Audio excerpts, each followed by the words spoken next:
Hello and welcome to my channel.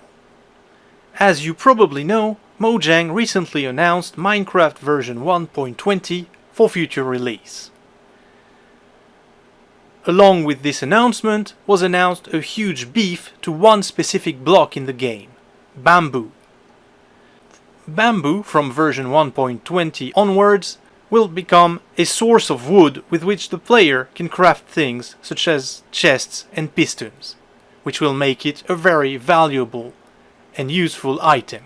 As a result of this announcement, you will see pop up on YouTube many similar designs over the next few months, which will look a little bit like this.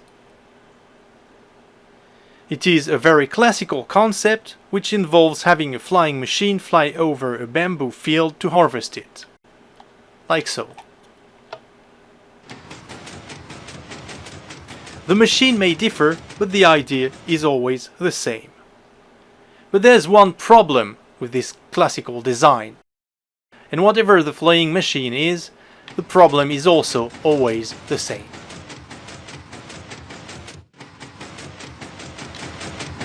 If the machine stops, the only way to restart it is to do it manually. The problem is, flying machines are very prone to failing. Whenever the player delogs, or goes out of sim distance, or enters another portal, the machine might stop. To mitigate this issue, players adopt solutions such as manually triggering the machine, like this. Now it's off. And they wait for the bamboo to grow and then manually trigger it while they are still within simulation distance and stop it again so that it doesn't fail in the middle of the field. Or alternatively, some players also use methods such as having one harvest per Minecraft day, etc, etc. But these solutions also have problems. They are not ideal, because what we ideally would like to have is a constant streamlined supply of bamboo. So today what we're gonna do is make a flying machine that is resilient against delogging and chunk unloading. Let's see things more in detail in another world. At the core of this project is this. It's a device that was created by YouTuber Eggfur. I will post a link to his video in the description. What this basically does is that it detects whenever a player unloads or reloads a chunk. For more detailed explanations, of course, please look at Eggfur's video. But let's see in action. Here, the instant I cross the line between the red and white stained glass blocks here, this lamp over there will turn on for a brief instant. Here, let's do it again. Here. This combines very well with another thing that we're gonna need today. The fact that observers, when facing into a powered redstone wire, will get an update whenever the player relogs. So let's see it in action.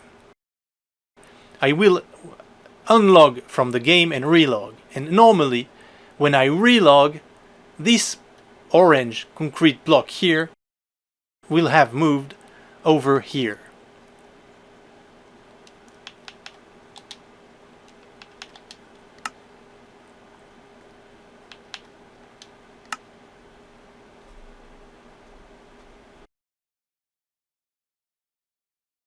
And as you can see, the block has moved.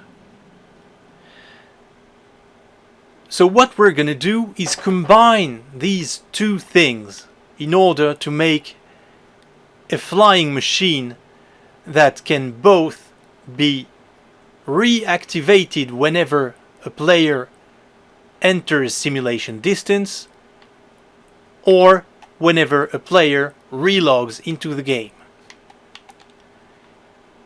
In order to do that,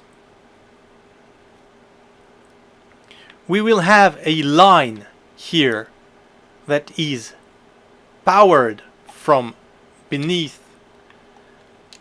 with a device based upon Eggfur's device, and we'll have observers look at this line constantly so that they can be triggered whenever the player leaves or re-enters the simulation distance, or whenever they delog and relog into the game. The flying machine is actually very simple to build. Let's build it together. So first, let me destroy this.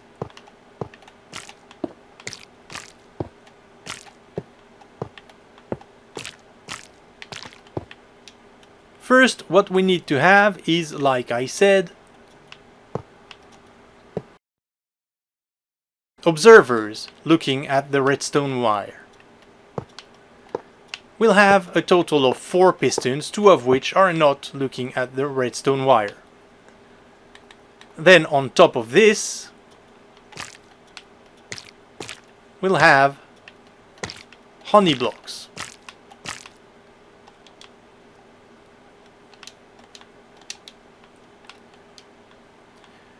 Over the line here, what we need is sticky pistons. A sticky piston. And since this machine will at each end swap the pistons in the middle to allow it to go in the other direction, what we need is 2 sets of each piston, like this, placed like this. So sticky piston facing this direction, another sticky piston facing the opposite direction, and then a non-sticky piston facing the same direction as this sticky piston here, and another non-sticky piston facing the opposite direction. And the machine is almost done. Let's just make it bigger.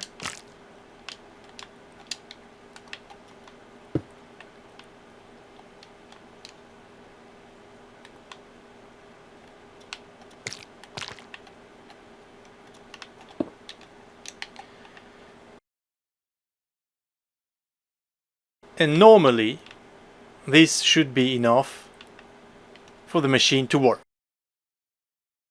At each end of the line, here and here, are returning stations. These returning stations, like I said earlier, detect when the machine arrives here over this redstone torch, and when that happens, this piston is triggered, pushing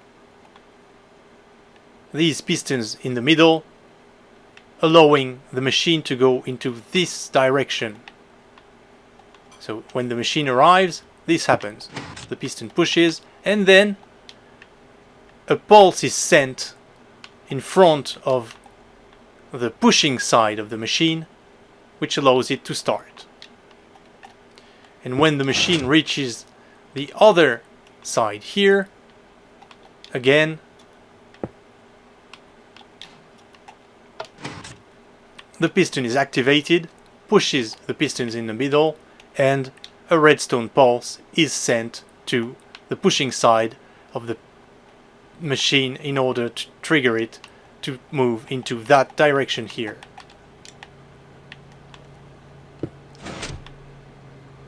So let's see it happen. And in order to trigger our machine, we'll do what I said we'd do, which is go out of simulation distance and back into simulation distance. as you can see, the machine started moving. Now when it reaches this side,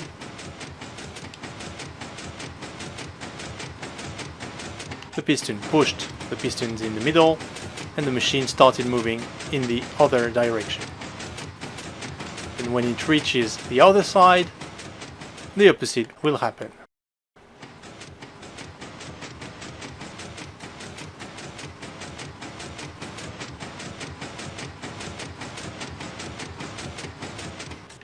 Now,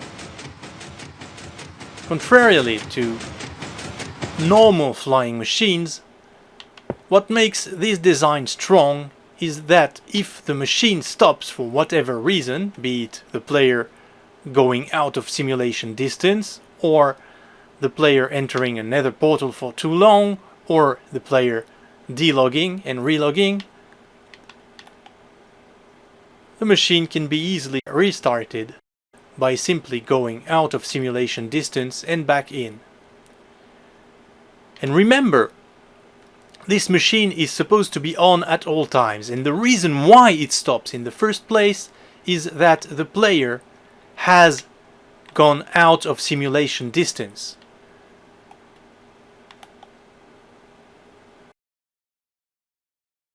So the idea is that whenever the player comes back, the machine automatically restarts itself. So you can basically go this way, do stuff on your base. During this time the machine will stop, and when you're done you go back, the machine restarts, and you can AFK for a while, and then you can go to the other side of your base, do stuff, and then go back and AFK without having to worry that the machine has stopped in the middle of the field and you have to restart it manually.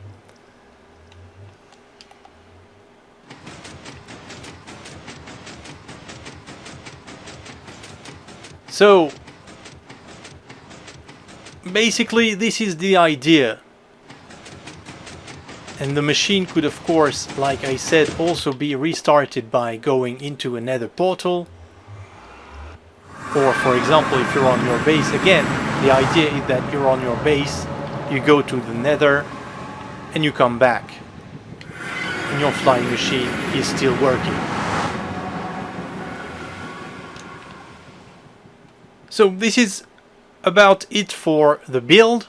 So now let's go see the machine in action in a bamboo farm.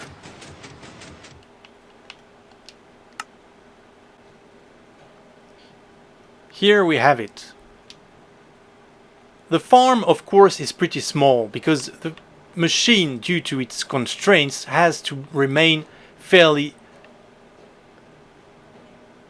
small in width. But of course you could have several farms next to each other by simply adding more lines like so and more fields like so. This very small farm here I tested for hourly rates just for the sake of it, and it gave me a little over 40 stacks per hour. But of course, like I said, you could make it a lot bigger. So this is it for today. I hope you liked this video, and I hope this contraption will find some uses in your base. As usual, if you have any comments or questions, feel free to hit the comment section and I will be happy to reply. Thank you for watching, and I hope to see you again very soon. Goodbye.